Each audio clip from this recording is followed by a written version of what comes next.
Fuck around, make my 40 pop. Alright guys, this week alone we gotten a lot of news. Yesterday we got a brand new arc that we should be expecting in a couple of days. And also tomorrow we're actually having Jump Fest, which is like a big thing where all the animes get together and they start to announce stuff. Boruto and Naruto are probably going to have an announcement as well, so hopefully that right there is actually good. But we forgot Masashi Kishimoto, the big goat himself. Chapter 76 spoilers has just been released. Now it's not necessarily the full spoilers, these are like the precursory spoilers, but of course this gives us a rough draft and an idea of specifically what we should possibly be expecting in this particular chapter right here. Now obviously it's not necessarily going to be like the last chapter where there's a literal Otsutsuki god being revealed in that chapter. So coming into these spoilers, I expected a bit of a tone down, and that's exactly what we got. But it was still a very decent chapter. Now I'm going to go over this tweet by tweet specifically so you guys can get an idea of what happened. And by the way, the spoilers come from Abdul. I'm going to put his Twitter in the description down below. But first tweet comes from Abdul. He says the chapter begins from where it left off from last month. Boruto's reaction to what he and Momoshiki just saw. Boruto then recalls Momoshiki saying, "Eventually your blue eyes will take everything away." Now that right there specifically was the last tweet about Boruto and Momoshiki until the last page of the chapter. So it's probably going to be a lot more stuff in the middle that we didn't necessarily get, but it's a good thing that Boruto's putting two and two together. He's essentially remembering that Momoshiki did say, "Eventually your blue eyes will take everything away from you," and it's very interesting to see exactly how Abdul kind of translated this, just because of the sheer fact that he says eventually your blue eyes will eventually take everything from you. And that's kind of different from what Momoshiki said at first, where Momoshiki says those blue eyes will eventually take everything from you, whereas in that particular situation we don't necessarily know exactly which blue eyes. We kind of speculate it might be Kawaki, we speculate that it might be Naruto, we even speculate a bit that it might be Himawari. But if this right here is legitimately saying that it's Boruto's blue eyes that's going to eventually take everything from him, that right there is definitely a significant development. But it really depends on how the actual chapter says it when it really does come out. But the next tweet says that Kawaki mentions that he resented karma and his goal was to always get rid of it and considered karma to be the culprit behind all of his suffering, but now he deems Otsutsuki's to be the real culprit for using humans and implanting karma on them. I think that this right here is probably going to happen eventually, just because of the sheer fact that we understand that Kawaki doesn't necessarily dislike power. The karma seal itself gives Kawaki power. Kawaki likes the karma seal. He just disliked what the karma came with. He disliked that the karma essentially meant that he's using Ichiki's power. He disliked the fact that the karma also meant that his body wasn't his. He disliked the fact that the karma meant that he's eventually going to die in the future. He disliked the fact that he's going to eventually become an Otsutsuki member in the future. So a bunch of stuff like that was the reason why he didn't necessarily like the karma seal. And I think this right here is essentially Kawaki detailing exactly that point. But the next tweet from Abdul says Amado starts tearing up and thinking about his daughter, and Eida says that she's tired and refers to Kawaki as dear.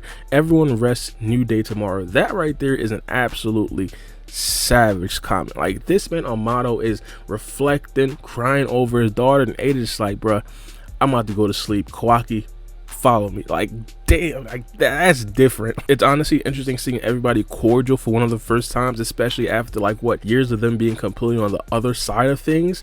By the way, just want to point out a person that was actually on the side with Eida and Damon before. Code is still not in this chapter. I just want to point that out. But the next tweet from Abdul, he says Boruto asks why Eida loves Kawaki. Surely he falls into the Otsutsuki bracket. Eida replies by saying, "Boruto, you are only 12, meaning I'm 16. Damon says, "It's not that you aren't Otsutsuki, it's your face." An interesting point. Eida actually confirms that Boruto is 12 years old. I'm going to get a little bit more into that with the review, in my actual review, but that right there is actually kind of interesting.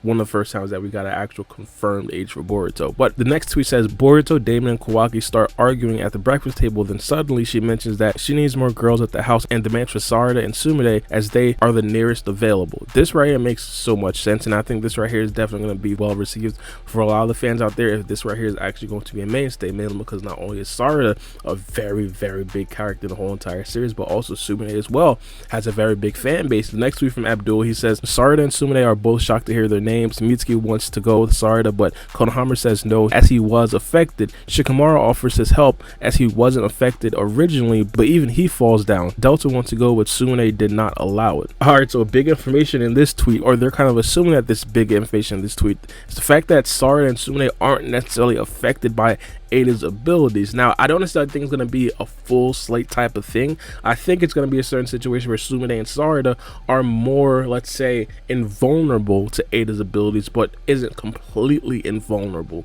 So they're still going to be affected, but it's not necessarily going to be that big of a deal to where Shikamaru is like rarely affected. And of course, he still did fall down to his knees like Lil Durk, but he's not as affected as a character like Delta or as affected as a character like Konohamaru, where they just completely folded on sight. Now, the next tweet from Abdul, he says, Eida talks to Sarada and Sumire about her feelings and her uncertainty as to why she likes him. Is it love or something else? The conversation is long, but Eida does mention to Sarada what are her feelings for Boruto. Sarada gets flustered. All right, so immediately, I'm kind of getting a vibe of this chapter. We're not necessarily getting a bunch of Otsutsuki members invading the Hidden Leaf Village. We're not getting Boruto turning into Momoshiki in this particular chapter. And of course, we're not necessarily getting Naruto establishing a brand new form of Baara mode that he's able to tap into without karma. But this right here is still going to be a very interesting chapter for a lot of the characters out there, mainly because this right here has been a topic for a very long time.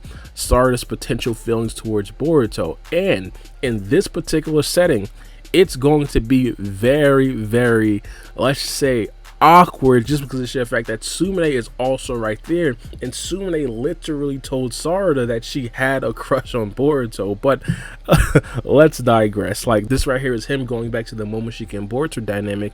He says Momoshiki is thought to get cross-wired with Boruto yet again. Momoshiki was thinking about Eida's enchanting ability, so Boruto questions him. Right then, Kawaki figures out Boruto has been talking to Momoshiki and asks Momoshiki to come out. Chapter ends. Alright, so this right here is essentially the cliffhanger that, of course, every single Boruto chapter has to end with. It wasn't a bad cliffhanger. I actually do like it, and I really do hope that eventually we could possibly get some Momoshiki and Kawaki conversation, because as of right now, one of the biggest reasons that we think that there could possibly be some tension or some static between Boruto and Kawaki is, of course, the appearance of Momoshiki. Now, Momoshiki is probably not necessarily going to give Kawaki any like good feelings. He isn't necessarily going to put Kawaki's concerns at ease, but at least Kawaki could possibly find out, like, hey, it's not necessarily like a pertinent threat. Momoshiki isn't necessarily going to be taking over Boruto tomorrow or anything like that.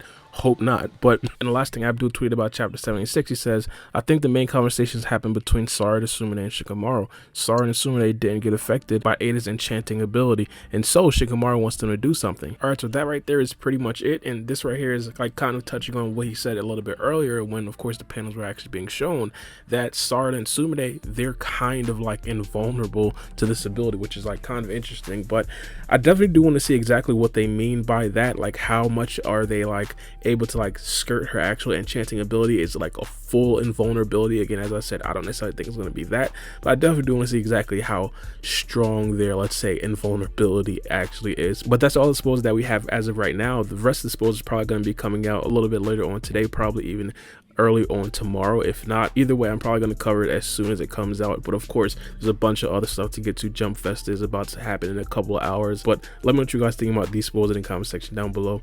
It's been your boy Baara B, and we out. It's a knife.